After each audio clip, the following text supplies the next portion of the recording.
Mean राशि वालों, आप सभी का हृदय से स्वागत करते हैं मीन मंथन यूट्यूब चैनल में। सोने से पहले 3 बार बोल दो बस यह एक मंत्र। इसी के साथ साथ वह चीज जो आप अपने जीवन में चाहते हैं उसे याद करके सो जाओ। फिर देखो जो चमत्कार होगा, आपको अपनी आंखों पर ही यकीन नहीं होगा। अगले ही दिन से वह चीज आपकी ओर आकर्षित होने लगेगी और कुछ ही दिनों में वह आपके पास होगी। अब चाहे यह कोई चीज है या इंसान है या फिर कोई ऐसी परिस्थिति है जो आप अपने जीवन में चाहते हैं। दुनिया का सबसे ताकतवर आकर्षण मंत्र आज हम आपको इस वीडियो में देने जा रहे हैं।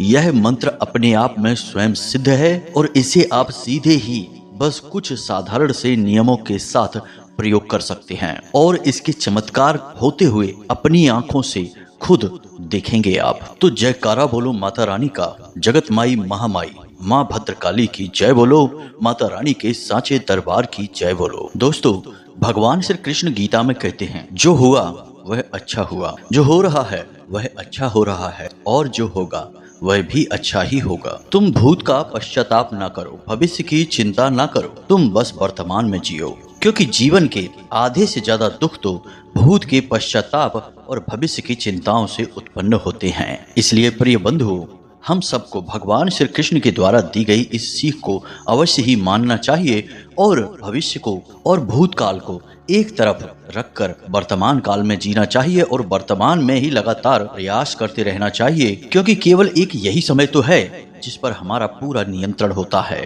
तो इसी प्रयास में आज के इस वीडियो में हम आपको जो एक विशेष सर्वशक्तिशाली आकर्षण मंत्र देने जा रहे हैं, तो इस मंत्र की मदद से आप अपनी हर मनोकामना को पूरी करवा सकते हैं और हर उस चीज को अपने जीवन में ला सकते हैं जिसके लिए आप अब तक तड़प रहे थे।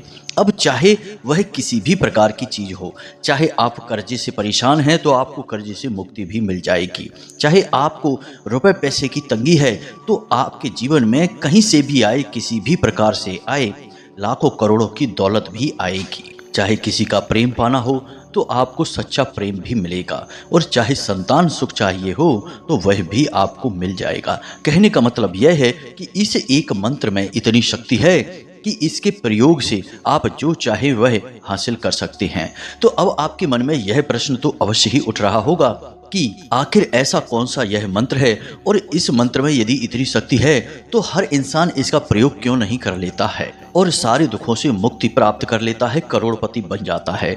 तो प्रिय मित्रों, हम आपको बता दें कि यही तो माया का खेल है। श्रीमद् भागवत में भी लिखा है, बलवान इंद्रियः ग्रामो विद्वान समप करसति। इसका मतलब यह हुआ कि यह माया बड़े अजीब खेल खेलती है, बुद्धिमान इंसान को मूर्खता वाले कार्य करने पर मजबूर कर देती है और किसी मूर्ख इंसान से कभी कभी ऐसे विद्वानों वाले कार्य करवा देती है कि लोग आश्चर्य में पड़ जाते हैं। तो ऐसे में जब किसी को ऐसे विशेष मंत्र के बारे में बताया जाता है तो कभी कभी माया उसके ऊपर इतना गहरा शिकंजा कस देती है कि उस इंसान को ये सारी बातें झूठ और बकवास लगने लगती हैं और वह कहता है कि हम इन सब बातों को नहीं मानते हैं, हम तो कर्म की शक्ति को मानते हैं और अपने कार्य से ही अपने जीवन को बदल डालेंगे, इन मंत्रों में हमारा भरोसा नहीं है। और आज के समय में इस वैज्ञानिक युग में भागदौड़ भरे जीवन में ऐसे लोगों की संख्या बहुत अधिक हो गई है।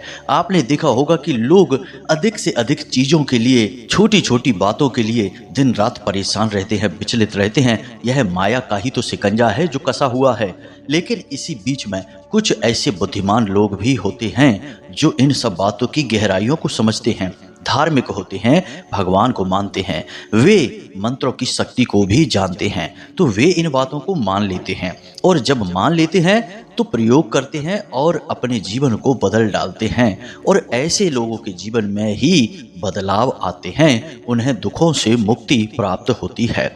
प्रिय बंधु, हम ऐसे सैकड़ों नहीं हजारों लोगों को जानते हैं जिन्होंने पूरे भाव के साथ मंत्रों का, उपायों का और पूजा पाठ के विधानों का प्रयोग शुरू किया अपने जीवन में और अपने कष्टों से मुक्ति प्राप्त की और मनचाही वस्तु अपने जीवन में उन्होंने आकर्षित कर ली। जी हाँ प्रिय बंधु, तो कहने का मतलब यह हुआ कि गुरु केवल मार्ग बता सकता है किसी भी शिष्य के अंदर बुद्धि नहीं दे सकता, केवल ज्ञान दे सकता है।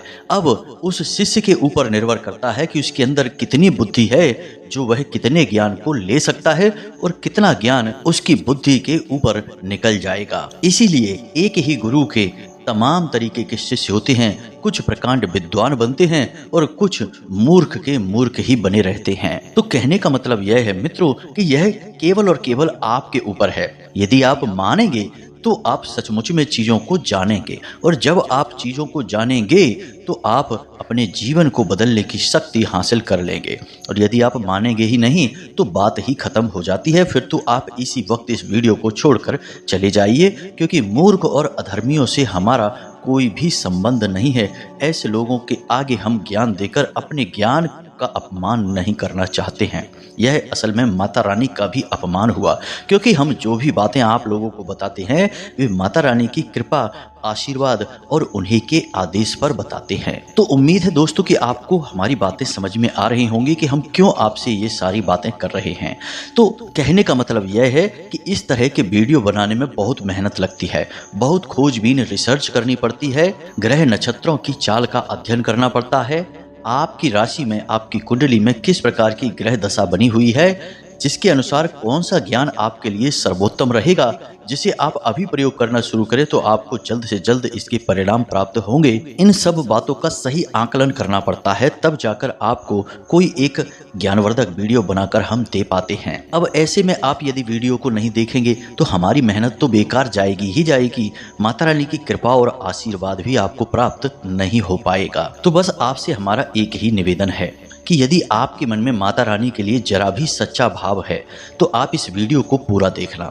इसके बाद आपका जीवन बदलेगा, हम इस बात की पूरी गारंटी देते हैं। बस जो बातें हम आपको बताने जा रहे हैं उन बातों को आपको सच्चे हृदय के साथ मान लेना है।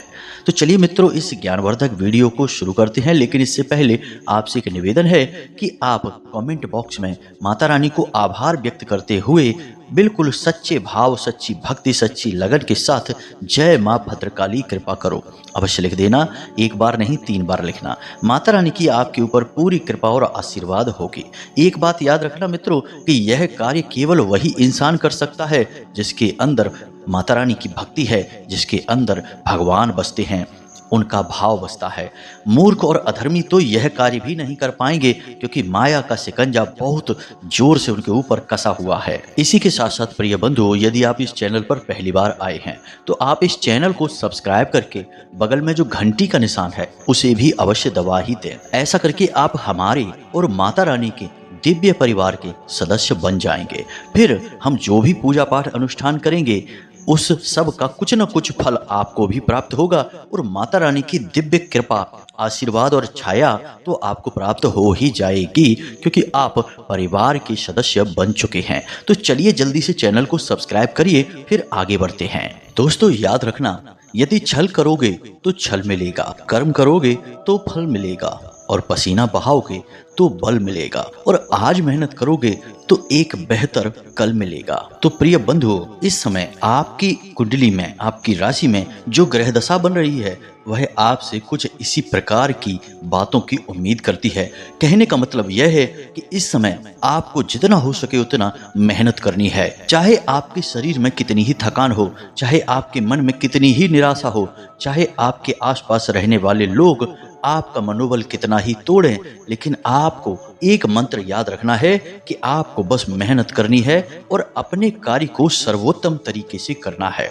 और ऐसा हम इसलिए कह रहे हैं क्योंकि अब शनि की चाल बकरी होने जा रही है, और शनि की बकरी चाल में आपको कुछ खास बातें हैं जिनका बहुत अधिक ध्यान रखना होगा।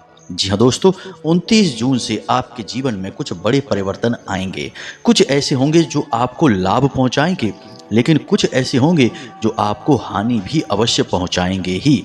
अब शनिदेव की बकरी चाल है तो इसका मतलब यह है कि अब शनिदेव और अधिक शक्ति के साथ और गहराई के साथ आपका निरीक्षण करेंगे, आपके कर्मों का ध्यान रखेंगे। अब ऐसे में आपको यह याद रखना है कि शनिदेव के कुछ विशेष गुण हैं, जैसे कि धीमे चलना, आलस दिखाना, सुस्त रहना और शरीर के अलग अलग भागों में तरह तरह के कष्ट और पीड़ाएं देना, साथ ही साथ मन का भटकना भी। जब बकरी चाल होगी शनिदेव की तो ये सारे गुण आपके अंदर उत्पन्न हो जाएंगे। आपका मन अपने काम में नहीं लगेगा, तरह तरह की बातों में, तरह तरह की गतिविधियों में आपका मन विचलित रहेगा, अपने काम से ध्यान हट जाएगा, शरीर में कहीं ना कहीं लगातार दर्द और तकलीफ बनी ही रहेगी। अक्सर आपको ऐसा लगेगा जैसे आपकी तबीयत खराब है, आपका शरीर सुस्त है, मनोबल भी आपका कमजोर रहेगा। लेकिन इन सब के बावजूद यदि आप सच्चे मन से अपना कार्य करते हैं, बिना परिस्थिति के, बिना अपनी शरीर की स्थिति के ध्यान दिए हुए, बस केवल और केवल सच्ची मेहनत और लगन के साथ अपने कार्य को करते हैं, तो फिर आपको जो सफलताएं मिलेंगी, जो कामयाबियां मिलेंगी, वे इतनी बड़ी होंगी कि लोग उनके बारे में सोच भी नहीं सकते हैं। असल में शनिदेव ये सब परिस्थितियां आपके जीवन में उत्पन्न करने के बाद चाहते यही हैं कि आप दिन रात मेहनत करें, इन सब परिस्थितियों से लड़ें और इनसे लड़ने के बाद और मजबूत हो जाएं, क्योंकि बड़ी सफलताएं उन्हीं को मिलती हैं जिनका मन बहुत मजबूत होता है, जो तन से बहुत अधिक मजबूत होते हैं। तो शास्त्रों में जो वर्णन मिलते हैं उनके अनुसार देखा जाए तो शनिदेव जो आपको ऐसे कष्ट दे रहे हैं, असल में वे आपको और मजबूत बना रहे हैं, क्योंकि आप यदि इन कष्टों से लड़कर बाहर निकलेंगे तो आपको स्वयं शनिदेव बहुत बड़ी बड़ी सफलताएं भी देंगे। जी हाँ मित्रों, अब एक बात और हम आपको बता दें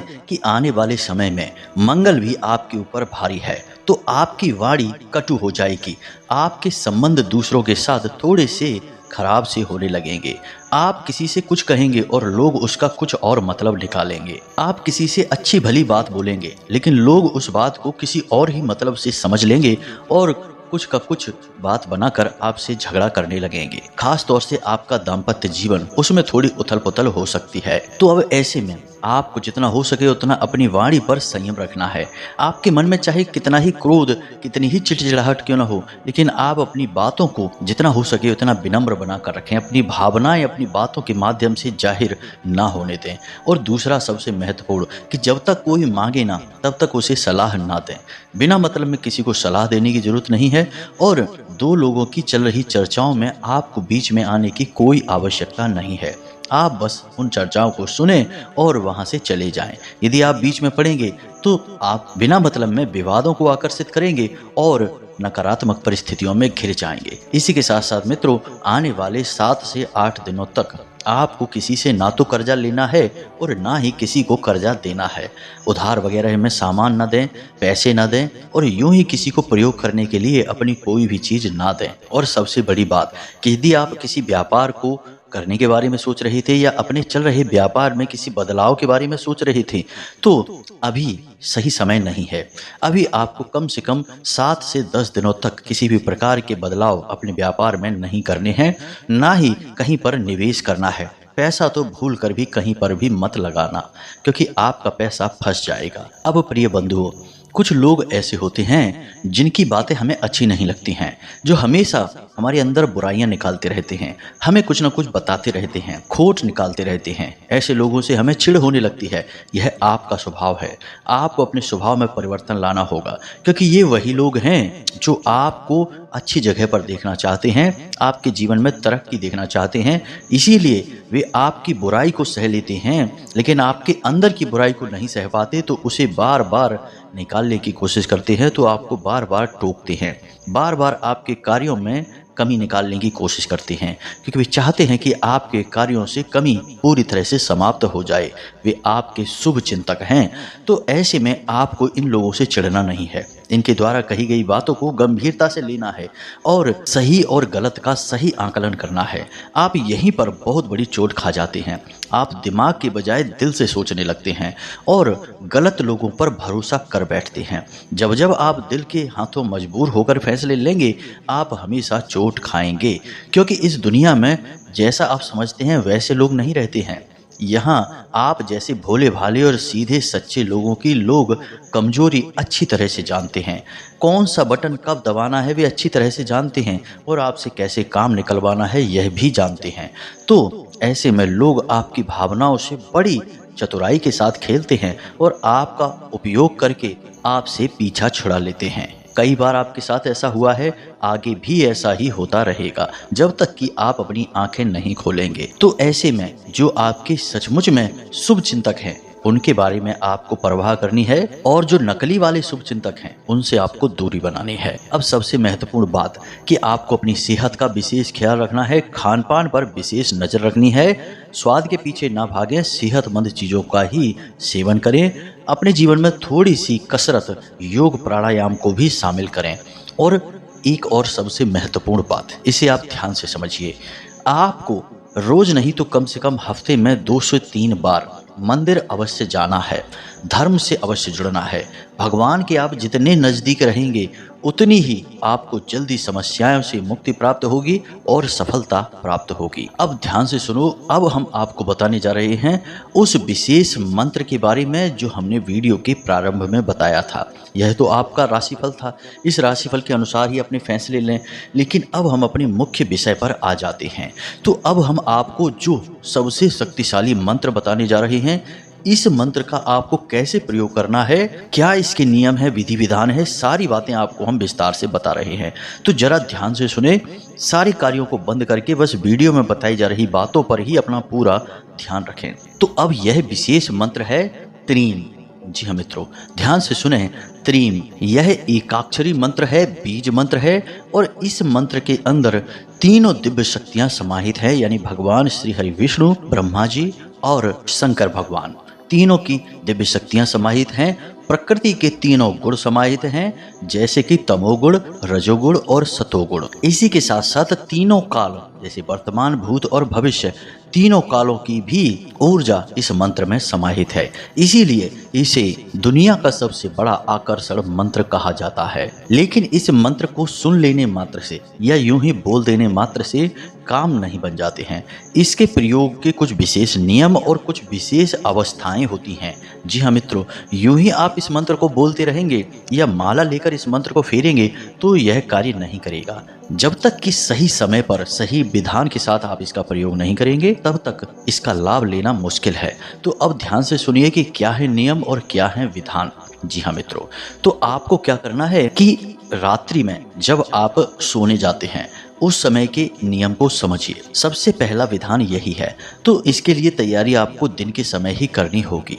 आपको क्या करना है कि पहले विचार करना है कि आप किस चीज़ को अपने जीवन में आकर्षित करना चाहते हैं। नौकरी चाहते हैं, काम धंधे में बरकत चाहते हैं, करोड़ों की धन दौलत चाहते हैं, किसी का सच्चा प्रेम चाहते हैं, संतान सुख चाहते हैं, जो भी आपकी मनोकामना है, कर्जे से मुक्ति चाहते हैं, जो भी आप चाहते हैं, बस एक मनोकामना, एक चीज़, एक इच्छा के बारे में सोचेंगे। बस 10 चीज़ों के बारे में नहीं सोचेंगे। अब आपने जब एक चीज़ के बारे में सोच लिया तो अब आपको क्या करना है कि 1 रुपए का एक सिक्का लेना है और उस 1 रुपए के सिक्के को माता तुलसी के पास लेकर जाना है और उन्हें समर्पित करना है। जी हाँ मित्रों, अब उन्हें समर्पित करने के बाद आपको उनसे एक तुलसी का पत्ता ले लेना है। जी हाँ मित्रों, और जब आप तुलसी का पत्ता उनसे ले रहे हों तो मन ही मन माता से यह प्रार्थना करनी है कि हे माँ तुलसी, हम आपसे यह पत्ता किसी विशेष मनोकामना की पूर्ति के लिए ले रहे हैं। आप इसमें अपनी पूरी कृपा और आशीर्वाद भर दें ताकि हमारी वह विशेष मनोकामना पूरी हो जाए। जी हाँ मित्रों, बस इतना सा आपको करना है और उस पत्ते को लेकर आ जाना है। यह कार्य आप जब सूर्य उदित होता है, यानी कि सूर्योदय और सूर्यास्त के बीच में करना है, सूर्यास्त होने के बाद नहीं करना है। अब आपने तुलसी का एक पत्ता लेकर रख लिया है, उसे आप अपनी जेब में रख सकते हैं, अपने पूजा स्थल पर रख सकते हैं, कहीं पर भी रख सकते हैं। उसका अब आपको प्रयोग करना है। नियम क्या रहेगा इसे आप ध्यान से समझिए। अब आप स्नान आदि करने के बाद सोने के लिए तैयार हो रहे हैं, भोजन आदि हो चुका है, सारा कार्य समाप्त हो चुका है। अब आपको आधे घंटे तक किसी से कोई बात नहीं करनी है। हो सके तो आधे घंटे तक ना करें, 10, 15, 20 मिनट तक आपको किसी से कोई बात नहीं करनी है। सोने से पहले की बात कर रहे हैं हम। जब आप सोने जा रहे हैं उससे आधे घंटे पहले ना तो फ़ोन चलाना है, ना कुछ सोचना है, ना किसी से कोई बात करनी है। मन में जो विचार आते रहते हैं उन विचारों को आपको पकड़ना नहीं है। बस विचार आएंगे जाएंगे, उन्हें जाने दो, आने दो। कहने का मतलब यह है कि आप धीरे धीरे धीरे धीरे नींद या यूं कहें कि योग निद्रा की ओर बढ़ रहे हैं। अब जो आप सोएंगे तो वह नींद नहीं होगी, वह एक योग निद्रा होगी, क्योंकि उस योग निद्रा से आपको लाभ प्राप्त होने जा रहा है। आपका सूक्ष्म शरीर आपकी ओर उन चीजों को आकर्षित करेगा, चाहे वे दुनिया के किसी भी कोने में क्यों ना हो। जी हाँ मित्रों, तो अब आपको क्या करना है, तो यह तो नियम आपने सोने का सीख लिया, तुलसी माता से आपने पत्ता भी ले लिया। अब आपको क्या करना है कि रात्रि में जब आप सोने जा रहे हैं अपने बिस्तर पर बिल्कुल सीधे होकर लेट जाएं। तुलसी का वह पत्ता आपको अपने मुख में रख लेना है। जी हाँ मित्रों, अब आपने अपने मुख में तुलसी माता का वह पत्ता रख लिया है। अब आपको 3 बार बोलना है त्रीम त्रीम त्रीम। उसके बाद आपकी जो मनोकामना है, जैसे आपको नौकरी चाहिए तो आपको बोलना है कि मेरी नौकरी लग चुकी है। अब फिर से आपको मन ही मन यूं ही बोलना है त्रीम त्रीम त्रीम, मेरी नौकरी लग चुकी है। फिर से बोलना है त्रीम त्रीम त्रीम, मेरी नौकरी लग चुकी है। इस प्रकार आपको यह मंत्र 7 बार बोलना है और तुलसी के पत्ते को मुख में रखकर ही बोलना है। अब आपको मुंह से उच्चारण नहीं करना है, मन ही मन इन सब बातों को करना है। आपको किसी को सुनाना नहीं है, किसी को बताना नहीं है कि आप कोई उपाय कर रहे हैं, कोई मंत्र से किसी प्रकार की क्रिया कर रहे हैं। बस आपको मन ही मन ये कार्य करना है। 7 बार आप इस क्रिया को करेंगे और उसके बाद चुपचाप सो जाएंगे। जी हाँ मित्रों, अब हो सकता है कि पहले दिन आप इस क्रिया को करें तो कुछ भी ना हो, दूसरे दिन कुछ भी ना हो, लेकिन तीसरे दिन निश्चित तौर पर सपने में आपको संकेत मिलेंगे। आपके आराध्य, आपकी कुल देवी या देवता या जो भी दिव्य शक्ति आपके नज़दीक होगी, वह आपको सपने के माध्यम से किसी न किसी प्रकार का संकेत देगी। जैसे आप हनुमान जी की पूजा अधिक करते हैं तो हनुमान जी के कुछ संकेत आपको मिलेंगे। हनुमान जी का मंदिर दिख सकता है, गदा दिख सकती है, हनुमान जी स्वयं भी आपको दिख सकते हैं, मूर्ति दिख सकती है, स्थान आदि दिख सकते हैं। तो ये जो संकेत आपको दिखेंगे, ये संकेत इस बात के प्रमाण होंगे कि आपकी मनोकामना सुन ली गई है, अब वह निश्चित तौर पर पूरी होने वाली है। निश्चित तौर पर तीसरे दिन आपको संकेत मिलेंगे ही मिलेंगे।